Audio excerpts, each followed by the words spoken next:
Welcome to Motivate Lounge Coffee Shop Chat, where inspiration brews with every conversation. We dive deep into finding your path to success, no matter where you are in life. Grab your coffee, pull up a chair, and let's get motivated. Hey everyone, and welcome back to Motivate Lounge's Coffee Shop Chat. Today, we're going to be doing a deep dive into self-love.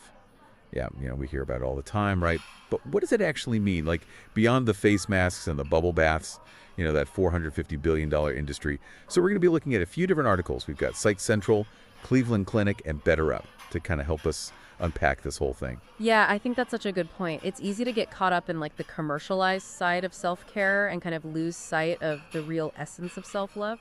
I'm really excited to dive into these articles with you. Yeah, definitely. One of the things I thought was interesting was this idea that self-love is like a skill. It's not something you're just born with or you don't. It's something that you can actually develop over time. Totally. Like learning a new language or an instrument, it takes practice, dedication. But the rewards are so worth it. And Psych Central, actually, they talk about self-love as like a state of balance. Oh, balance between what? So it's about focusing on ourselves, with kindness, acceptance, support, nurturance.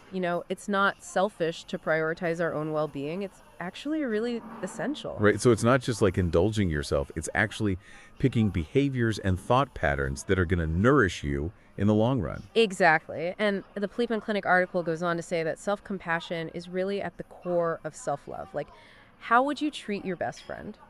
You would treat yourself with that same kind of care and understanding. Right. So no more beating yourself up about past mistakes. Well, we're always going to make mistakes. That's part of being human. But self-compassion allows us to kind of acknowledge those mistakes without just like completely, going down that rabbit hole. It's about offering ourselves grace and understanding. Yeah, I think that's something that I definitely struggle with. And I think a lot of people do. We're always our own worst critics. It's definitely a common struggle, but the good news is that it is something that we can work on and change. And Better Up, they add this other piece about the importance of recognizing our inherent worth.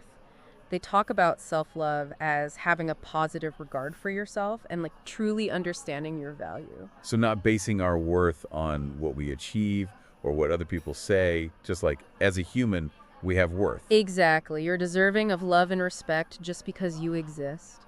And, all three of these articles that we're looking at today, they say that embracing self-love can have some really amazing benefits for our overall well-being. Okay, yeah, so this is what I'm really interested in. Like, how does loving myself actually translate into a healthier and happier life? So both Psych Central and Cleveland Clinic talk about the links between self-compassion and lower stress levels. Oh, that's interesting. Yeah, I mean, I could see how beating yourself up would obviously lead to more stress. But how does being kind to yourself actually reduce stress? Well, when we're constantly criticizing ourselves, we're basically just triggering our stress response. Well, when we practice self-compassion, we're calming down our nervous system.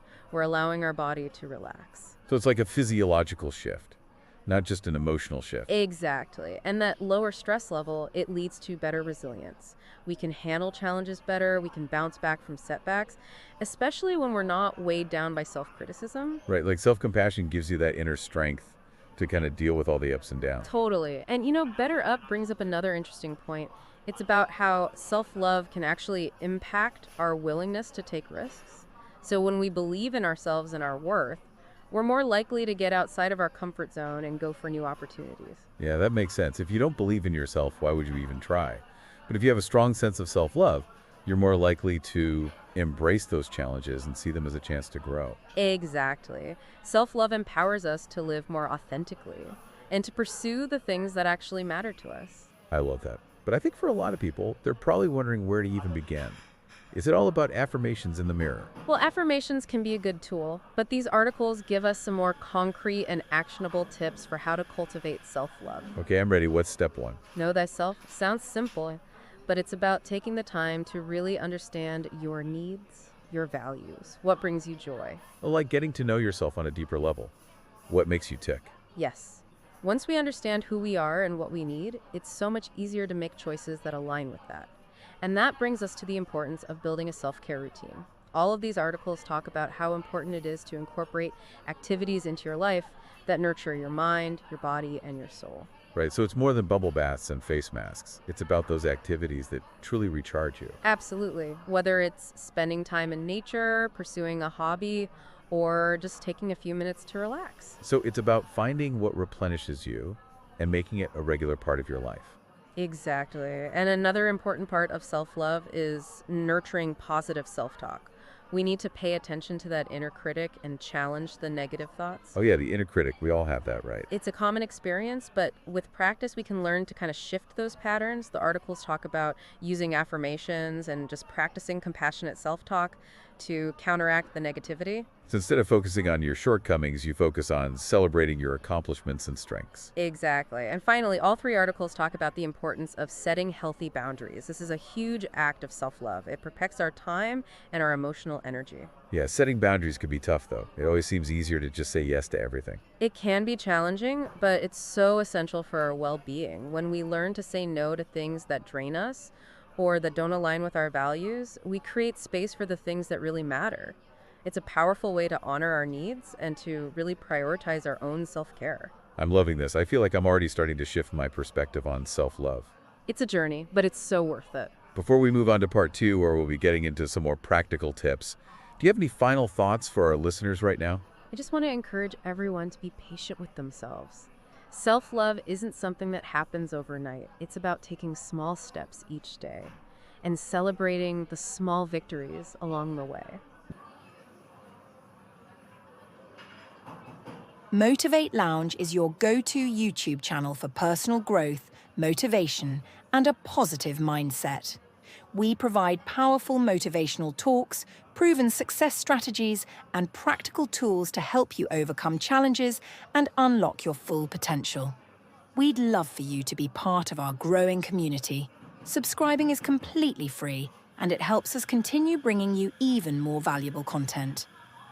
If you're enjoying this podcast, don't forget to hit the like button and share it with friends who could use some inspiration. Thank you for being here. We appreciate you. Now, let's dive back into the podcast. Welcome back to Coffee Shop Chat. So, we were talking about the benefits of self-love for ourselves, but it actually goes beyond that, right? Yeah, for sure. It's not just about us. Psych Central talked about a study, actually from 2021, and found that self-love can impact our relationships with family, friends, even society. It kind of radiates outwards. So the way we treat ourselves affects how we treat other people. Basically, yeah. When you feel good about yourself, you're more likely to be kind and patient and generous to others. But if you're always struggling with self-doubt, it can be harder to show up for other people in a positive way. Makes sense. Like you can't pour from an empty cup or whatever. You got to fill yourself up with self-love first. Exactly, and it can affect our health too. The Cleveland Clinic article highlighted a connection between self-love and better mental and physical health. Okay, the mental health part makes sense. But how does loving yourself actually lead to better physical health? Well, it starts with a more positive mindset. When we practice self-love, we're less likely to do things that sabotage ourselves.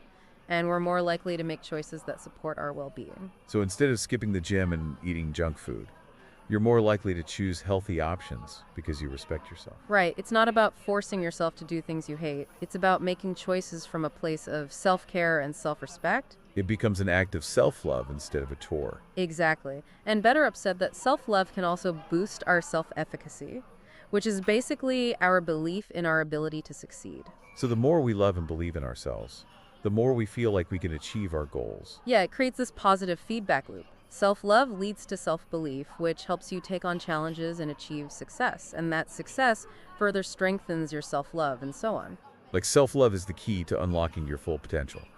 But how do we actually cultivate more self-love in our everyday life? That's the big question. And these articles have some good answers. The Cleveland Clinic article suggests starting with something simple.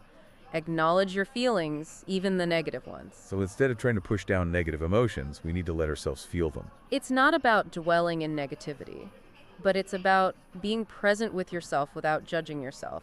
It's about accepting that we are complex beings with a full range of emotion. So mindfulness is important here. Absolutely. Psych Central also talks about how important mindfulness is for self-love. By practicing mindfulness, we can observe our thoughts and feelings without getting swept away by them. It's like creating space between us and our emotions. Exactly. So we can respond thoughtfully instead of just reacting. Okay, so we've acknowledged our feelings. What's the next step? The Cleveland Clinic article recommends doing a self-assessment. Figure out what you actually need in that moment. Ask yourself, what would make me feel supported and cared for right now? So it's about being kind and compassionate to yourself. Exactly. And the answer might be different every day. Sometimes it's taking a break. Sometimes it's reaching out to a loved one. Maybe it's doing something you enjoy. So it's about honoring your needs in that moment. Right. Psych Central also suggests keeping a journal. You can track your progress and celebrate your wins. It's easy to focus on the negative, but a journal can help you appreciate how far you've come. I like that. It's like a physical reminder of your self-love journey. Exactly. And remember to be kind to yourself, especially on the tough days. Treat yourself the same way you would treat a friend who's going through something difficult. Be your own cheerleader. Yes. And Better Up brings up the importance of boundaries again. It's about honoring your needs and protecting your energy. Learning to say no to the things that don't serve you, so you can say yes to the things that light you up. Exactly. It's not selfish to take care of yourself. In fact, it's essential if you want to show up as your best self in all areas of your life.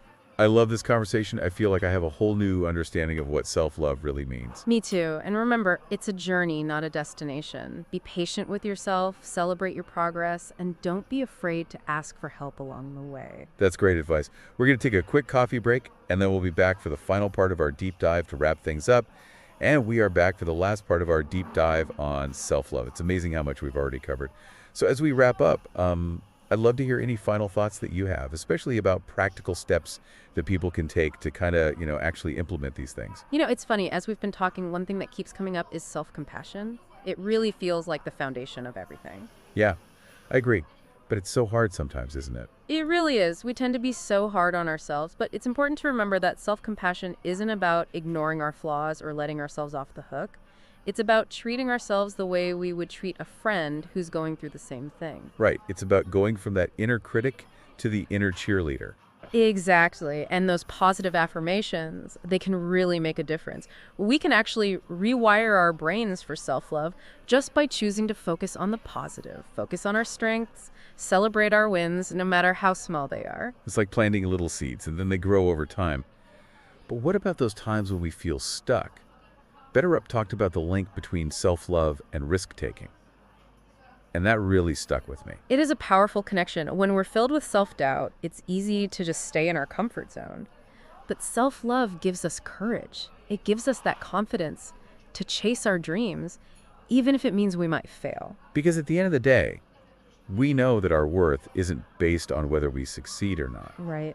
And that's what's so amazing about self-love. It's always there. It gives us the strength to get back up when we fall down because we know that we're still worthy, we're still capable. I love this conversation. We really went deep into what it means to actually live a life full of self-love. So any final words of wisdom for our listeners as they, go on their own journeys?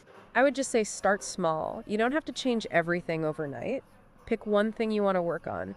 Maybe it's positive self-talk, or setting boundaries, or just creating a self-care routine that actually nourishes you. And remember, progress over perfection. Every step you take towards self-love is a woo. So well said. Self-love is a journey. It's not a destination. And on that note, we're going to leave you with a few daily affirmations to kind of help you along the way. Remember, you are worthy of love just as you are. You are capable of achieving amazing things.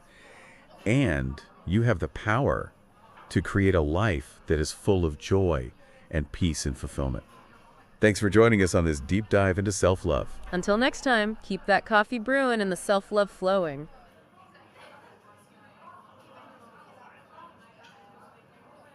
That's a wrap for today's Motivate Lounge coffee shop chat, where inspiration meets action. Keep chasing your goals and stay motivated. If you enjoyed this episode, like, subscribe, and share Motivate Lounge on YouTube.